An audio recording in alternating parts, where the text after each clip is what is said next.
여호수아 말씀을 이어서 나눕니다. 참 이해하기 어렵고 동의하기 어려운 것이 이스라엘 백성들이 지금 숫자가 200만 명이고 군인도 60만 명이나 되는데 그 중에 한 사람이 죄를 범하였다고 해서 이스라엘 전체가 수사합돼 가지고 아이성 전투에서 패하고 두려워하게 되는 상황이 되었다. 한 사람인데 그래서 실효적으로 볼 때 좀 너무하지요. 60만 명 중에 하나면 이 퍼센트로 해도 답이 안 나오는 아주 드문 숫자거든요. 그리고 어떻게 60만 명이 모두 다 똑같을 수 있을까 생각할 때 조금 너무하다는 마음이 우리에게 들 수 있습니다. 근데 그때 내 생각엔 이게 좀 너무한 것 같은데 성경이 그렇다 얘기하면 내가 여기서 뭔가 배워야 될 게 있구나 하는 걸 봐야 돼요. 그래야 성경이 우리에게 하시는 말씀을 들을 귀가 준비가 됩니다. 그래서 이거는 실효성의 문제가 아니라 좀 상징적이고 또 의미이고 언약과 관련된 그런 부분이다. 하나님과 우리와의 관계가 그렇거든요. 여러분, 하나님 우리가 누가 이렇게 매일 만지면서 옆에서 얼굴 보고 손잡고 그렇게 하나요? 하지만 우리는 하나님께서 우리와 함께 하신다는 것을 항상 알고 있습니다. 그래서 그것은 현실을 뛰어넘는 영적인 일이고, 그리고 현실을 뛰어넘는 영적인 일이 자꾸 이 시대가 물질주의가 돼가니까 영적인 게 자꾸 뒤로 처지지만 실제로 영이 앞섭니까? 육이 앞섭니까? 무엇이 더 영원합니까? 금방 할 수 있잖아요. 굉장히 중요한 겁니다. 아이들하고 우리가 대화를 하면 1시간을 얘기하든 2시간을 얘기하든 얘기가 다 중요한데 그중에 제일 중요한 거는요. 손가락 딱 건 이 3초예요. 딱 걸고 한 3초 얘기하면 3시간, 4시간 얘기한 건 아니더라도 나중에 아이가 엄마, 왜 지난번에 약속한 거 안 지켜요? 이렇게 얘기해요. 아빠 약속한 거 있잖아요. 이게 약속이거든요. 시간은 짧은지언정 그것이 가지고 있는 의미는 중요한 겁니다.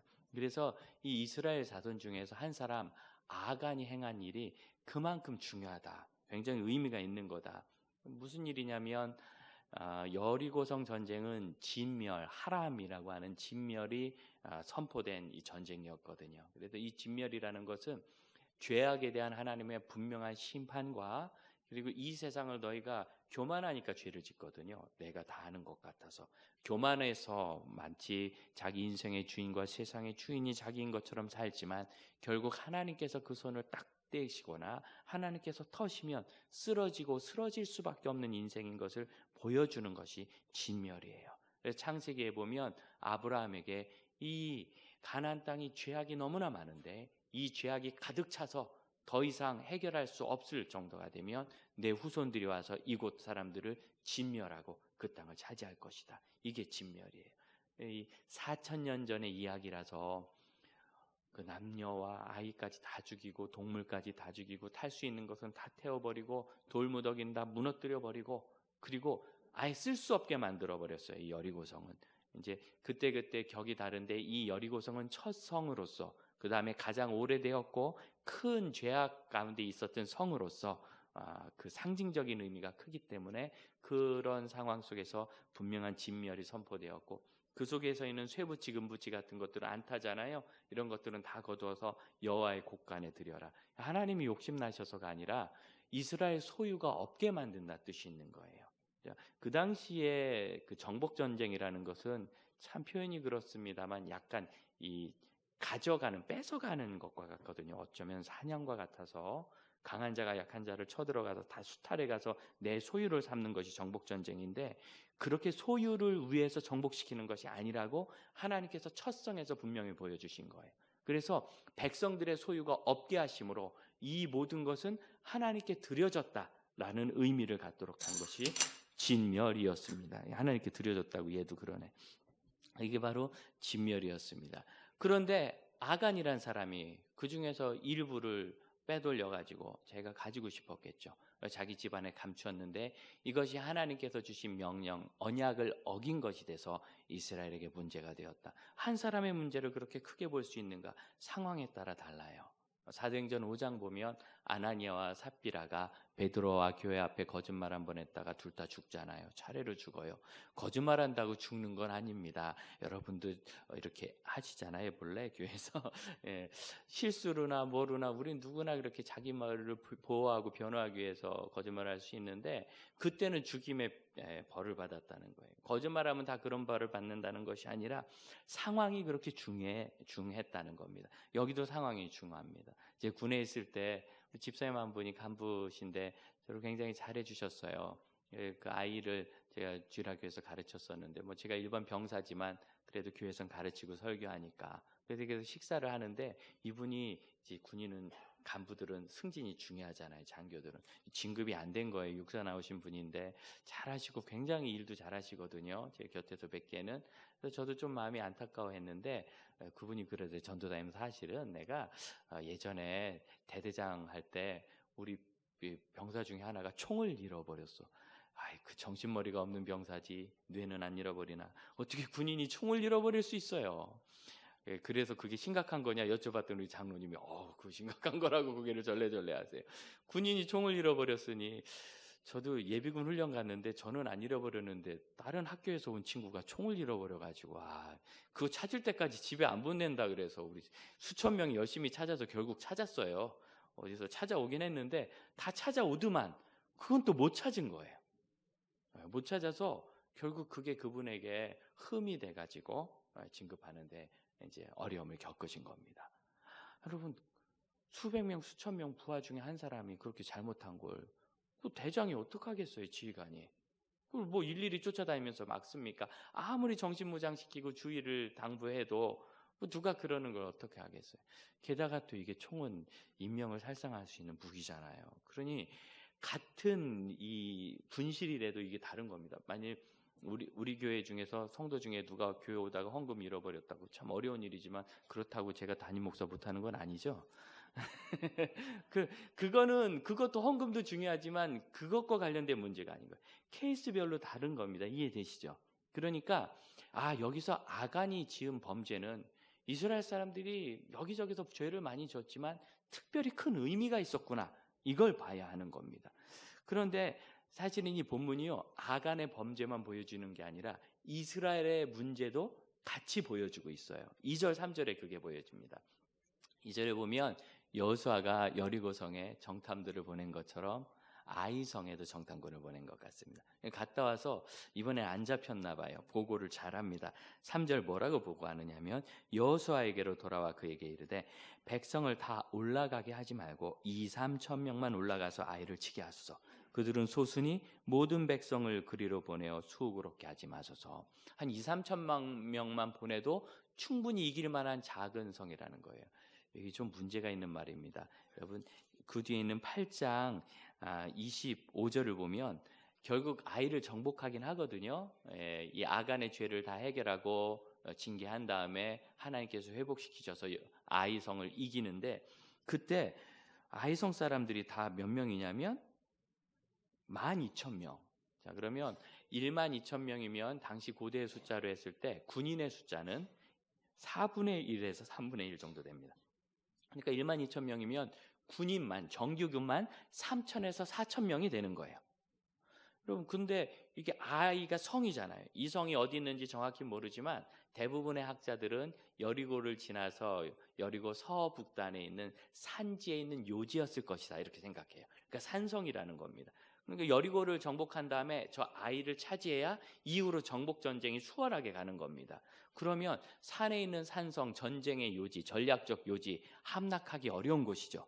고대 공성전은 수비하는 숫자보다 공격하는 숫자가 최소한 6배에서 10배 정도 많아야 싸움을 해볼 만했습니다. 영화 안시성 보셨죠? 안시성. 거기서 뭐 이렇게 적군이 들어올 때 소수로 이기는 게 성을 끼고 있으니까 이겼죠. 개활지에서 싸웠으면 다 밀렸어요. 그러니까 공성전이라는 것은 그만큼 어렵기 때문에 이 성에 3,000에서 4,000명의 군세가 있다고 한다면 적어도 2만 명 이상의 군인들이 쳐들어가야 비로소 좀 전쟁해볼 만한 거예요. 이긴다는 것도 아니고 그 정도 숫자. 그런데 지금 그 숫자보다도 적은 2-3천 명만 올라가면 되겠다고 이걸 뭐라고 합니까? 전문 용어로 빠졌다 이렇게 얘기하죠. 군대 갔다 오신 분이 빠져가지고 이 소리 듣잖아요. 군인 정신 다 사라지고 긴장감도 없어지고 아주 나태해져서 자기들이 뭐 대단한 거나 되는 모양으로 여리고를 무슨 숫자로 전쟁에서 이긴 거 아니잖아요. 그런데 지금 숫자를 계산하고 있는 거예요. 우린 그렇게 강하다. 뿐만 아니라 그 다음에 있는 얘기는 더 기가 막힙니다. 그 땅에 백성들을 다 그리로 보내서 수고롭게 하지 마소서. 이 수고라는 히브리어 단어는요, 너무 힘들고 기진해서 숨을 헐떡헐떡거린다는 뜻이에요. 언제 그들이 숨 헐떡거릴 만큼 수고한 적이 있어요? 이 직전 전투가 여리고였죠. 무슨 수고했죠? 말 안 하느라고 수고했네. 하루에 한 바퀴씩 조용히 돌았으니까. 조용히 돌아야 했던 이유는 간단해요.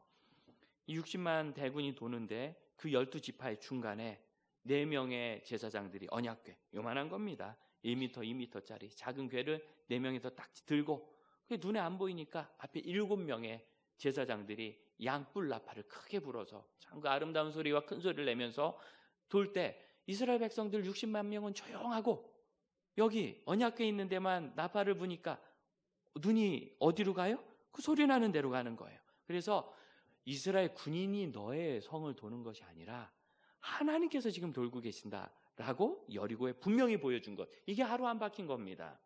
그러니까 그들은 하나님 가시는데 그냥 조연했어요. 그걸 수고라고 그래요? 수고한 적도 없는데 무슨 소리예요? 여리고 성을 무너뜨렸던 모든 공로를 지금 자신들에게 돌리고 있는 겁니다. 맞았죠? 그러면 앞에 2장을 가보세요. 2장의 맨 마지막 절, 2장 24절을 보면 처음 여리고를 정탐했던 2명의 정탐꾼들의 보고가 나옵니다. 같이 읽어볼까요? 시작. 또 여호수아에게 이르되 진실로 여호와께서 그 온 땅을 우리 손에 주셨으므로 그 땅에 여호와께서 그 땅을 주셨습니다. 이때는 이렇게 고백했거든요. 근데 이제는 우리가 한 2, 3천 명만 가면 이기겠습니다. 다 가는 건 수고로운 일입니다. 여호와께서 하시는 일은 사라진 거예요. 여기서 제일 기가 막힌 게 뭐냐면 이 정탐꾼들의 보고를 여호수아와 공동체가 그대로 받아들여요. 그래서 3천 명만 올려보냅니다. 그러니까 이 보고를 그대로 인용했다는 뜻이에요. 그 교만을, 그 나태함을. 우리가 하나님의 사람으로 살다가 언제 우리 얼빠진, 정신 빠진, 믿음 머리 다 빠진, 군기 빠진 그런 신앙인이 됩니까? 어려울 때예요. 쉬울 때예요. 그들이 그 험난한 요단강 도하를 할 때 역사상 제일 오래됐던 참 광야 생활만 하던 이스라엘 백성들 보기에 그 여리고는 위대해 보였을 겁니다. 그 위대한 성 앞에서 저걸 어떻게 무너뜨리나 그렇게 볼 때 답답할 때는 하나님이 가라 하면 시면 가고 서라 하시면 서고 움직이라 하면 움직일 텐데 이제는 한번 성공해봤다고 기가 확 풀려가지고 자기 손으로 다 되는 것처럼 착각하기 시작하는 거예요. 이걸 애기신앙이라 합니다. 어린아이들이 어려서 자랄 때는요, 그 아이가 세상의 중심인 것처럼 커야 돼요. 그래, 네가 맞다, 네가 맞다. 그러다가 언제 적어도 아무리 늦어도 너 4살 전에는 안 되는 걸 가르치기 시작해야 돼요. 그래서 까불다가 궁둥이도 한번 맞고 야단도 받고 손도 들고 밖에 나가서 생각하는 의자에도 좀 앉고 하면서 아, 세상의 중심이 나지만 다른 사람도 중심이구나. 서로 존중해야 되고 선을 지켜야 되는구나. 그렇게 하면서 이런 걸 겪으면서 비로소 진짜 참된 사회성과 친밀함이 커지는데 그걸 그냥 놔두면 아이들이 어떻게 되죠? 요즘 제가 그 영상을 재밌어서 몇 시간 사실 봤습니다. 공부가 좀 돼가지고 그 개 대통령이라 그래서 개통령이라 부르대요. 강영욱 씨인가? 그분이 문제를 일으키는 반려견들을 그 문제 상황에서 이렇게 고쳐주는 것을 제가 보는데 별거 아니더만요. 어떤 반려견들이 문제를 일으키냐? 그분이 하신 얘기가 이거예요. 문제 있는 개가 아니라 문제 있는 주인이 있다. 반려인들이 제대로 어려서 대우를 못했기 때문에 이 아이가 그 개로서 배워야 될, 강아지로서 배워야 될 사회성을 배우지 못하니까 어떤 개는 자기 주인을 물어뜯어서 막 자매들인데 얼굴에 흉터가 있고 3년 됐다는데 흉터가 났고 보통이 아니에요. 뭐 곳곳에 물린 자격이 있고 근데 그분이 가가지고 간단하게 가르쳐 주는 건 뭐냐? 이거예요. 너는 개다. 이걸 가르쳐 줘요. 그리고 이분들이 너의 보호자다. 네가 이분들을 사랑한다고 그렇게 게으르면 안 된다. 그걸 어떻게 가르쳐 주느냐? 주인한테 그래요. 소파에 올려오면 이렇게 밀어내라고 쑥 밀어내니까 얘가 당황해서 저쪽으로 가. 또 밀어내 엄마가. 그랬더니 드디어 내려가더라고요. 그러면서 제 자리 가서 이렇게 앉아. 그걸 가지고 강영욱 씨가 뭐라고 얘기하느냐면 이래야 얘도 편합니다. 걔가 사람처럼 말하면 힘들대요. 여러분 하나님 노릇하시느라고 참 힘드십니다. 전능하신 하나님처럼 우리 자녀들의 모든 문제를 다 해결해 줘야 될 것처럼, 우리 자녀들의 앞길을 다 예비해 줘야 될 것처럼, 교회의 어려움을 다 해결해야 되는 것처럼, 대한민국 통일을 마치 사람 손으로 이룰 수 있는 것처럼, 세계 선교를 우리의 돈과 능력과 훈련으로 해야 될 것처럼, 교회에서 자녀들을 우리의 지식과 능력으로 가르치는 것처럼 그렇게 하기 시작하면 힘들고 넘어지는 겁니다. 지금 이스라엘 백성들의 정신 상태가요, 이 아간의 정신 상태와 똑같은 거예요. 아간이 왜 그거 갖다 숨겼죠? 갖고 싶어서. 왜 재물을 갖고 싶어요? 금덩어리, 은덩어리. 왜 가지고 싶어요? 앞으로 혹시 내가 가난해질까 봐, 미래가 두려워서 미래를 내 손으로 준비하겠다는 생각인 거죠. 아간이 왜 그걸 갖다 숨겼어요? 금덩어리, 은덩어리. 다른 남들은 갖다 혹시 뒤를 챙겼는데 나만 안 챙겼으면 나만 손해날 것 같아서, 다른 사람 비교해서 보면서. 그럼 이스라엘 백성들이 사실 광야에서 40년간 훈련한 게 그거였어요. 만나를 그날 먹을 것만 요만큼, 1인당 요만큼 한 오멜 가지고 가라. 그랬는데 그게 마음에 안 드는 거예요. 혹시 내일 안 내릴까 싶어서. 그래서 많이 가지고 와서 남겨요. 여지없이 썩어요. 다음날 가면 또 있는데.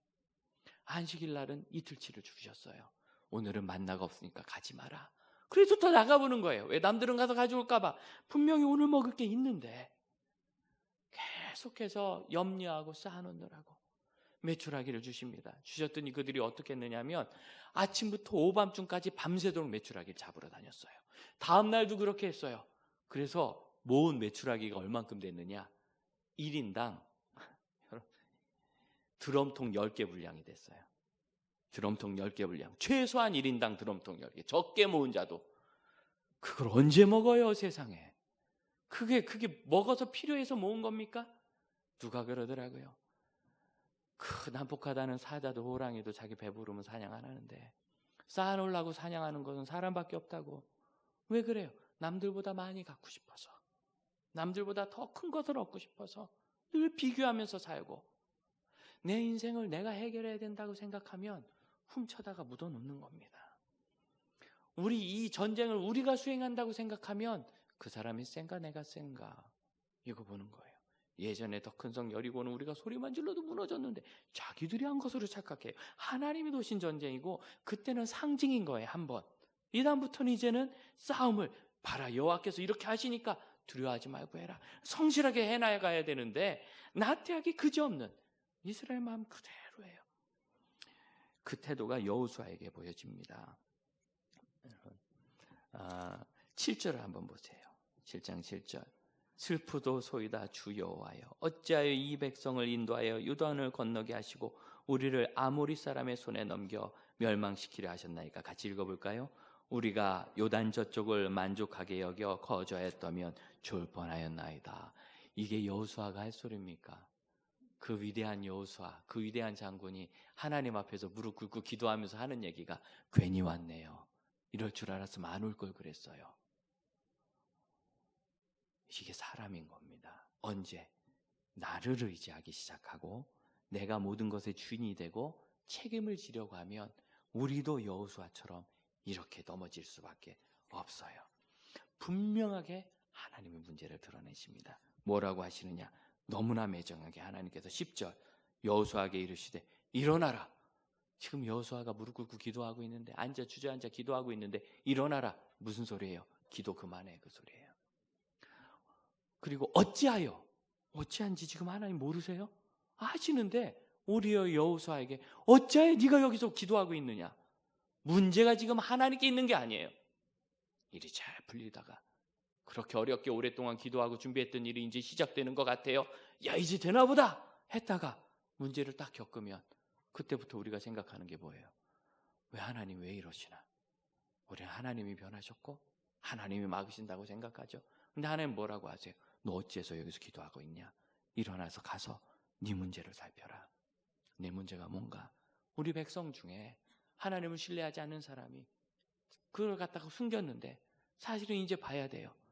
여호수아 그들도 그와 다를 바가 없는 거예요. 우리의 문제. 하나님은 우리의 문제를 드러내셔서 그것을 통하여 우리가 성숙하고 하나님의 사람이 되게 하십니다. 그렇게 되기까지 우리에게 있어야 될 기본 전제가 있는데 그게 뭐냐? 온전히 바쳤다라는 거예요. 7장 1절을 보면 온전히 바친 물건, 온전히 바칠 물건 거듭 나오죠. 11절에도 온전히 바친 물건, 12절에도 온전히 바친 물건 거듭 나와요. 그래서 6장 말미부터 해서 이 7장까지 이 단락에서만 온전히 바친이라는 단어가 9번이 나옵니다. 이게 헤렘이라는 히브리어 단어 한 단어예요. 그래서 옛날 개역 성경에서는 바친이라고 돼 있었는데 이게 우리가 느낌이 안 오니까 온전히 바친이라는 특별한 단어로 구분해냈습니다. 우리나라 말로는 한 단어로 표현할 수가 없어서. 그래서 완전히 바친 헤렘. 그런데 하나님께서 진멸하라 하셨던 하람이란 단어와 온전히 바쳤다는 헤렘이라는 단어는 완전히 동일한 단어예요. 히브리어가 같아요. 모음만 다르고 완전히 같아요. 그래서 같은 뜻입니다. 온전히 바치다라는 말은 1번으로 바쳤다라는 뜻이 있고 2번으로는 완전히 없앴다라는 뜻이 있어요. 바쳤으니 내 손에서 없죠? 이게 온전히 바친 거예요. 왜 여리고성이 바친 성이 되었느냐? 그 성을 정복했을 때 노예도 가축도 물질도 심지어 그 성터조차도 갖지 못하고 여리고성을 완전히 황폐화시켜 버렸어요. 이스라엘 백성들이 갖지 않았다라는 뜻입니다. 그래서 우리가 하나님 앞에 다 드려졌음을 상징하는 게 바로 이 진멸 전쟁이에요. 그들이 바쳤던 그 성은 이스라엘 백성들이 바쳐진 것이 되는 거예요. 그래서 12절 보면 그들도 온전히 바쳐진 것이 됨이라. 바쳐졌다는 것을 하나님 앞에 드렸는데 그것을 다시 가져감으로 아직 덜 바쳐졌어요. 그래서 그것을 회복해야 됩니다. 바쳐졌다. 여러분, 저와 여러분은 하나님께 헤렘된 사람입니다. 이게 무슨 의미냐면 무슨 배 한 척이 그 전염병 때문에 육지에 못 내리고 여전히 바다 위에 떠 있대죠. 바다 위에 떠 있는 배는요, 아무리 멋지고 큰 배일지라도 거기서 뚝 떨어지면 그 밑이 바다입니다. 살 길이 없어요. 근데 요즘 보니까 우리 각 가정에 유아용 미니 풀이 있어서 여름엔 거기다 물 받아놓고 애들 놀라고 하더라고요. 우리 주일학교도 옥상에다 여름성경학교 이렇게 불 만들어 놓고 어린이들이 거기다 물장구 치고 놀아요. 그러다가 밖으로 나와요. 죽습니까? 안 죽습니까? 안 죽어요. 왜? 나와도 교회고 나와도 우리 집이에요. 이게 헤렘입니다. 큰 배는 멋있을 것 같지만 위험하게 바다 위에 떠 있는 겁니다. 아차 실수해서 떨어지면 죽습니다. 그런데요, 우리가 하나님께 바쳐졌다는 것은 하나님의 손 위에 올려져 있는 거예요. 그 하나님의 소유입니다. 우리가 실수로 우리 삶의 여정에서 떨어질지언정 여전히 하나님의 손 위에 있어요. 그렇기 때문에 안전한 겁니다. 헤렘은 내가 없어지는 것이 아니라 비로소 내가 안전해진 것이요, 비로소 내가 하나님 안에 있게 되는 겁니다. 그래서 평안한 거예요. 오늘 이제 우리 캄보디아의 어린이 합창단들이 오는데요, 이 친구들이 올 때 극동방송 사장님 한장로님을 내가 되게 존경합니다. 헌신된 분인데 개인적으로 전화를 하셔서 목사님 선교지에서 어린이 합창단이 오는데 목사님 교회에서 찬양 좀 하면 어때요? 예, 뭐 수요일도 좋고 금요일도 좋으니까 언제든지 오면 좋겠습니다. 그래서 제가 평일날 날을 따로 잡을 수는 없고 수요일이나 금요일은 적절하지 않아서 우리는 할 날이 주일밖에 없는데 괜찮아요? 그랬더니 주일도 된대요. 언제 주일이요? 목사님 고르세요. 그럼 11시 예배 갈까요? 우린 저녁 예배는 없고 11시는 어른만 있으니까 2시에 오면 우리 성도들 중에 올 사람들이 다 모일 수 있습니다. 근데 이게 좀 미안했어요. 왜냐하면 이 합창단이 방한을 하면 여기저기 갈 곳이 많거든요. 보통 그래서 주일 오전, 주일 오후 2번 가야 되는데 2시에 애매하게 걸쳐놓으면 아무데도 못 가는 문제가 생기는 거예요. 괜찮을까요? 문제 없대요. 그러면 이 합창단이 이번 주 중에는 영락교회에서도 찬양을 하고 뭐 이런 대단한 교회들을 다닙니다. 그 국제에서 하는 그 크리스찬들이 하는 대회에서 1등해서 그분들이 펀딩해가지고 각 회사들 후원하고 그래서 지금 방한한 거예요. 여러분, 그 가난한 나라 최빈국 아닙니까? 그런 어린아이들이 부모님 어른들 동네 유력자들도 가본 적이 없는 해외, 그것도 한국으로 와요.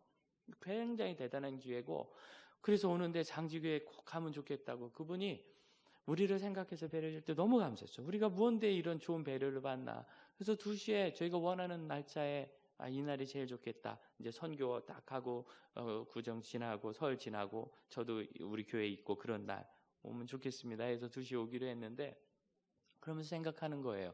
이게 그냥 우연히 되는 일은 아니고 우리가 섬길 것이 무엇인가. 그래서 우리 목사님들이 한 2주 동안 열심히 연락을 취하고 했는데 선교지에 계셔서 연락이 잘 안 돼가지고 이 뒤에 현수막에 있는 글씨나 이런 거요, 우리 목사님들이 다 결국 인터넷 뒤져가지고 억지로 찾아낸 거예요. 또 우리 선교부가 아이들을 그 먼 나라에서 여기까지 오는데 밥은 먹여보내고 싶은데, 우리 한국 사람 또 밥 정신 아닙니까? 밥을 같이 먹어서 사랑이 깊어지고 밥을 같이 먹다가 뭐가 옮았다고 그러던데 조심해서 좋은 사람들하고 드세요. 그러니까 식구들은 괜찮아요. 그렇게 되는데 그냥 아쉬우니까 아이들에게 샌드위치라도 싸주고 싶다고 이제 말렸어요. 샌드위치는 당신이 좋아하는 거고 애들은 사탕이 좋아요. 기왕이 왔는데 좋아하는 거 줍시다. 그래서 한국 과자를 이렇게 묶어가지고 그 문구 몇 개 하고 이렇게 딱 담아서 준비해 놨는데, 세상에 하나님이 역사하사 오늘 저녁에 약속했던 교회가 갑자기 취소했대요. 아마 전염병 때문에 그런 것 같아요. 그래서 우리 교회에서 밥도 먹고 가는 역사가 일어났습니다. 여러분, 나그네를 대접하는 축복을 아시지요? 그런데 정말 대접하고 대접해도 아까울 것이 없는 귀한 아이들이고, 그 아이들이 예수 안에 있는 아이들이니까 그 공산정권 독재 정권을 경험한 나라 아니겠어요? 거기서 믿음으로 이 해외에 나와서 어렸을 때 이런 좋은 경험을 하면 이제는 남들보다 큰 꿈을 가지고 나라의 지도자가 되어서 나라를 건강하게 세울 아이들이 될 겁니다. 그 일에 우리가 한번 쓰임받는데 이걸 계획한 것이 아니라 하나님께서 그냥 주시는 거예요. 그래서 우리는 줬듯이, 정말 거저 얻듯이 이런 좋은 기회를 얻었습니다. 이게 뭐죠? 이게 헤렘이에요. 하나님께 드려진 사람은 이 예배를 우리 교회 예배인데 내가 계획하는데 이 생각할 필요가 없어요. 열심히 섬기면 돼요. 어떻게 이 예배를 섬길까? 어떻게 이 일을 해나갈 수 있을까? 그러다 보면 역사는 하나님이 이뤄내시는 겁니다. 그러다 어느 날 실수할 수 있죠. 실수할 수 있어요. 그럼 필요한 게 뭐죠? 그럼 회개가 필요한 거예요. 저는 이 본문을 읽을 때 가슴 아픈 건 이스라엘의 실패 얘기가 아니에요. 이 실패를 해야 그들이 거룩해지죠. 아간입니다. 하나님께서 아간을 여호수아에게 일어나라, 가서 잘못한 일을 바로 잡아라. 그러면서 누구냐면 아간이다 이렇게 안 알려주셨어요. 어차피 가르쳐 주실 거면서 지파별로 나오게 하고 그 지파 중에 족속을 뽑고 그 중에 집안을 뽑아서 그 중에 남자들을, 시간이 얼마나 걸리겠어요? 투표를 4번이나 해야 되는 건데 이 제비뽑기를. 그리고 이게 그냥 뭐 몇 명 모여서 뽑는 게 아니잖아요. 지파 대표가 그 지파 안에 또 얼마나 많은 족속이 있고 족속 안에 또 부족은 얼마나 많으면 그 집안 안에서 남자는 또 얼마나 많아요, 여러분. 12지파가 60만 명이면 지파별로 해도 5만 명은 되는데요. 그걸 나눠가지고 남자들을 하면 정말 오래 걸린 일정이었을 거예요. 그런데 그걸 누가 가르쳐 주세요? 그런데 하나님이 가르쳐 주실 거죠. 왜 한 번에 안 가르쳐 주셨죠? 아간에게는 회개의 기회가 있는 겁니다. 아간처럼 심각한 죄를 지으면 용서 못 받는다. 여러분 착각하지 마세요. 그리스도인들이 하나님 앞에 나올 때 조심해야 될 게 뭐냐면 용서 못 받는 죄가 있는 것으로 오해하시면 안 돼요. 마태복음이나 마가복음에 성령을 회방하는 죄는 사함을 받지 못하느니라 이 말씀 때문에 그런 죄는 사함 못 받는다 이렇게 착각하시는데 그렇지 않습니다. 이 회방이라는 단어가요, 국어사전을 찾아보면 첫째 뜻은 우리가 알듯이 방해한다는 뜻이 아니에요. 모독한다는 뜻입니다. 회방이란 말이. 그래서 이 말은 성령을 모독하는 죄라는 뜻이에요. 헬라어도 모독이라고 되어 있어요. 하도 오해가 많으니까 개역 개정판에는 아예 마태복음 12장 보면 성령을 모독하는 사람은 용서받지 못한다 이렇게 적었어요. 그럼 성령을 모독하는 게 뭐죠? 하나님을 하나님으로 인정하지 않는 것. 하나님이 어디 있어? 성령 어디 있어? 무슨 용서야? 왜 회개라고? 여러분 이런 사람이 하나님 앞에 회개하겠어요? 사죄하겠어요? 그렇게 하나님을 인정하지 않는 마음이니까 내가 아무리 선행을 하여도 내 스스로의 문제를 해결하고 싶어도 사함을 받을 길이 없다는 뜻이에요. 구약 성경에도요, 하나님이 용서하지 않겠다 하신 표현들이 여러 번 나옵니다. 경우가 다 달라요. 그런 식으로 하면 용서 못할 게 많네. 예를 들어서 이사야서 22장 보면은 아수르와 바벨론을 들어서 이스라엘 백성들을 징계하실 때 너희 이스라엘 백성들은 다 무릎을 꿇고 옷을 찢고 회개하며 기도하라 하나님 명령하시는데 그런 게 어딨어 하고 어떤 사람들은 잔치를 벌였어요. 하나님께서 그들에 대해서 너희들은 평생 용서받지 못할 거다 이렇게 말씀하셨어요. 그럼 잔치 벌인 것도 용서 못 받는 건가요? 그런 게 아니라 이 두 말의 공통점이 보이시죠? 하나님을 인정하지 않고 순종하지 않고 자기 멋대로 하는 사람은 용서가 없다는 거예요. 당연하죠. 그러나 거꾸로 하나님 나 이 죄 꼭 용서받고 싶어요. 어떻게 이런 마음을 품는다면 역설적으로 말해봅시다. 우리가 하나님 앞에 나오면서 내가 용서받지 못하는 죄가 있으면 어떡하지? 라고 걱정한다면 그것은 하나님을 두려워하는 마음이죠. 그럼 그게 이미 하나님을 경외하는 거고 그러면 용서의 길이 이미 있는 거예요. 오히려 역설적으로 용서받지 못할까 봐 두려워하는 사람이야말로 하나님 앞에 회개할 준비가 된 겁니다. 자기의 죄를 그렇게 심각하게 보는 거니까. 하지만 언제든지 나 하나님 무조건 용서하죠. 막 해. 라고 한다면 이게 성령을 모독하는 겁니다. 그래서 여러분 하나님이 용서 못할 죄가 없는 거예요. 아간에게 길을 주시는 겁니다. 근데 지파가 족속이 집안이 자기가 뽑힐 때까지도 아간이 자기 죄를 실토하지 않아요. 왜 그랬을까요? 저는 그 속에서 자포자기를 잃습니다. 아 이제 끝났어. 여러분 이게 사단의 속삭임입니다. 우리가 살아있는 동안 하나님께서 우리 예배를 받으시는 동안 우리는 결코 끝난 것이 아닙니다. 반드시 하나님의 인도하심이 있다는 것을 믿으시기를 바랍니다. 늘 우리는 회복될 길과 시간과 기회를 가지고 있습니다. 그게 바로 헤렘이에요.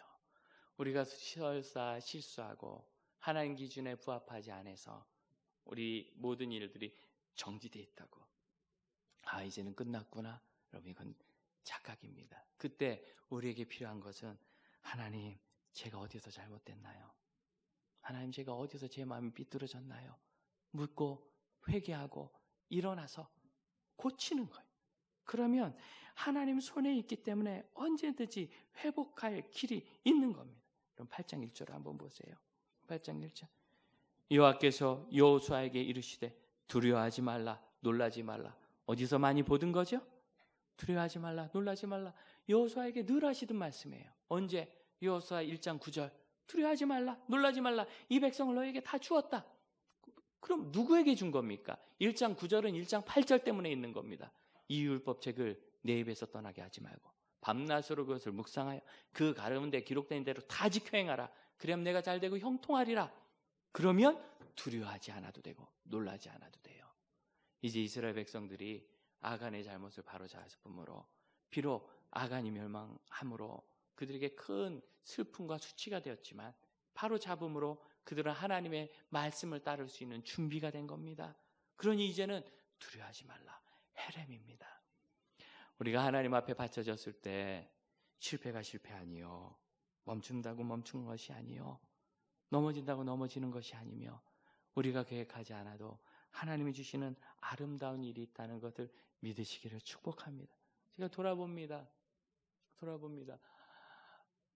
이번에 달랏이라는 도시를 방문했는데 그 20년 전에 제가 처음 해외 나가고 선교 나갔던 도시. 그 더운 호치민 주변에서 의료봉사하고 뭐 페인트 칠하고 청년들하고 한 일주일을 하다가 이제 우리가 교회를 돌아봅시다 하고 박해받는 교회, 소수민족의 교회를 쭉 돌아보면서 거기 소수민족의 도시인데 고산 지역에 있어요. 해발 1500m예요. 계속 10시간을 차를 타고 올라가는데 마지막에 1000m가 넘어갈 때쯤부터 소나무가 나오기 시작해요. 여러분 소나무는 중국, 한국, 일본 대표적이고요. 추운 나라에 저 연해주 지역에 있는 그런 나무인데 아니 베트남 이 열대 나라에 소나무가 있어요. 제가 깜짝 놀랐어요. 그래서 신기해가지고 저희가 버스 타고 가다 말고 내렸습니다. 내려서 거기서 사진도 찍고 소나무가 있다고 신기해하면서 그러면서 거기서 뭘 정했느냐면 제가 둘째 아이 낳고 다음날 선교하러 갔거든요. 지금 같으면 이혼당할 것 같아요. 옛날에는 뭐 그렇게 참 못돼 먹은 남편인데 둘째 아이 낳고 선교 가서 미안하니까 내가 가서 꼭 좋은 이름 지어올게. 그리고 갔는데 이름이 생각난 거예요. 그래 소나무처럼 변하지 말자. 이 더운 나라에서도 이 소나무가 이곳엔 있는데 그곳에서도 소나무는 푸르더라고요. 소나무는 이파리가 한번 나오면 2년 동안 푸르게 있다가 2년 뒤에 떨어집니다. 여러분, 2년을 푸르러서 변하지 않는 나무라는 겁니다. 변하지 말자. 여러분, 하나님 앞에서 변하지 않는 것. 언제 이렇게 신앙이 나태해졌어요, 여러분? 옛날 그 어려울 때, 그 아플 때, 그 힘들 때, 그 고통스러울 때, 그 두려울 때, 그때 우리 울면서 기도하고 나오더니 여러분 왜 요새 기도하러 안 와요? 사실만 하신 거예요? 사실만 하면 기도하러 안 나와도 되는 겁니까? 예전에 예배할 때는 그 헌금 미리 준비해서 이름 하나라도 열심히 쓰고 와서 미리 준비하고 와서더니 언제 이렇게 오기에 덜떡거리는 인생이 됐어요? 하나님 앞에 찬양하려면 그렇게 간절하더니 왜 요즘 찬양할 때 남의 아는 찬양 따라하듯이 불러요? 그럼 언제 우리가 이렇게 나태해지기 시작했습니까? 언제? 그리고 제가 그 나무 20년 만에, 햇수로 20년 만에 다시 가서 그때 20년 전에 갔을 때 목사 한 수 받고 1년이 안 됐을 때거든요. 결심했던 것, 하나님 섬기자. 하나님만 섬기자.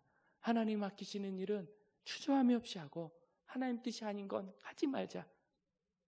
그래가지고 품었던 마음이 변했나 안 변했나 하고 제 자신을 돌아보면서 우리가 하나님이 주셨던 은혜에서만 떠나지 않아도 해렘된 백성으로 하나님이 여시는 인생을 살게 된다 고백을 했습니다. 그 은혜가 우리 형제자매들에게 있기를 축복합니다. 우리 시간 함께 찬송 부릅시다.